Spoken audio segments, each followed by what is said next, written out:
MRPS news కు స్వాగతం సుస్వాగతం. ఎంఆర్పీఎస్ న్యూస్ ఛానల్ ని సబ్స్క్రైబ్ చేయండి, లైక్ చేయండి. మాదిగా ఎంఆర్పీఎస్ రాష్ట్ర ప్రధాన కార్యదర్శి పద్మశ్రీ మందాకృష్ణ మాదిగ్ గారు ఆధ్వర్యంలో సెప్టెంబర్ 9 పెరడ్ గ్రౌండ్ హైదరాబాద్లో వికలాంగుల చేయూత పెన్షన్దారుల మహాగర్జన జరగనుంది.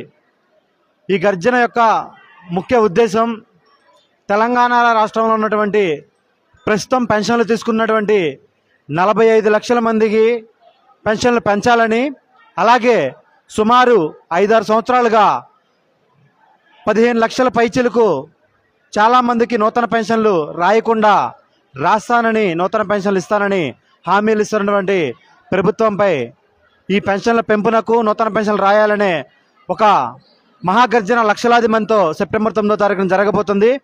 దాని విజయవంతంలో భాగంగానే ప్రతి నియోజకవర్గంలో పద్మశ్రీ మందాకృష్ణ మాదిగ్ గారి నాయకత్వంలో వేల సంఖ్యలో సమావేశాలు జరుగుతున్నాయి.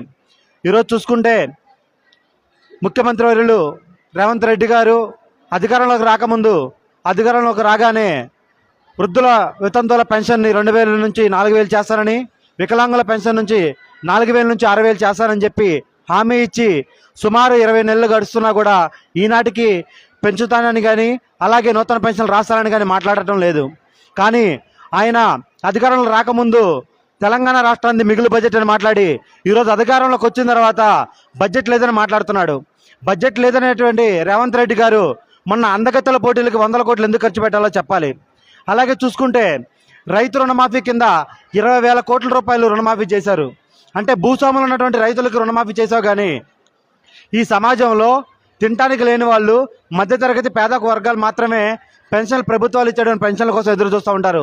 ఇలాంటి పెన్షన్లు పెంచే దగ్గర ఇటు అధికారంలో ఉన్నటువంటి రేవంత్ రెడ్డి గారు మాట్లాడలేదు, అలాగే ప్రతిపక్షంలో ఉన్నటువంటి బీఆర్ఎస్ ప్రభుత్వం మాట్లాడలేదు. కాబట్టి ఆనాడు పెన్షన్లు పెంచే విషయంలో పోరాటం చేసి సాధించిన చరిత్ర పద్మశ్రీ మందాకృష్ణ మాదిగ్ గారికి మాత్రమే ఉంది. కాబట్టి భవిష్యత్తులో కూడా ఈ పెన్షన్లు పెంచే విధంగా, నూతన పెన్షన్లు రాసే విధంగా మహా గర్జనకి అన్నగారు పిలుపునిచ్చారు. కాబట్టి ఈ తెలంగాణ రాష్ట్రంలో ఉన్నటువంటి 33 జిల్లాల నుంచి లక్షలాది మందిగా రేపు పెరడ్ గ్రౌండ్కి 20 లక్షల పైచీలకు తరలి రాబోతున్నారు. కాబట్టి మీకు ఒకటే రేవంత్ రెడ్డి గారు గుర్తు చేస్తున్నాం, సుమారుగా తెలంగాణ రాష్ట్రంలో ప్రస్తుతం ఉన్న పెన్షన్లు కానివ్వండి, రాయాల్సిన పెన్షన్ కానీ కలిపి 60 లక్షల మంది ప్రత్యక్షంగా పెన్షన్లు పొందే వాళ్ళు ఉన్నారు.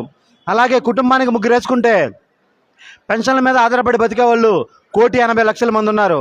అంటే ఈ పెన్షన్ల మీద ఆధారపడి బతికి పెన్షన్లు తీసుకున్న వాళ్ళందరూ కూడా మీకు ఓటే కండగా మొండిచే చూపిస్తే తెలంగాణ రాష్ట్రంలో కాంగ్రెస్ ప్రభుత్వం ఏమవుతుందో మీరే తెలుసుకోవాలి. కానీ మీ అందరికీ కూడా మందాకృష్ణ మాదిగ్ గారి తరఫున హెచ్చరిస్తూ ఈ పెన్షన్లు పెంచాలని, నూతన పెన్షన్లు రాయాలని డిమాండ్ చేస్తున్నాం.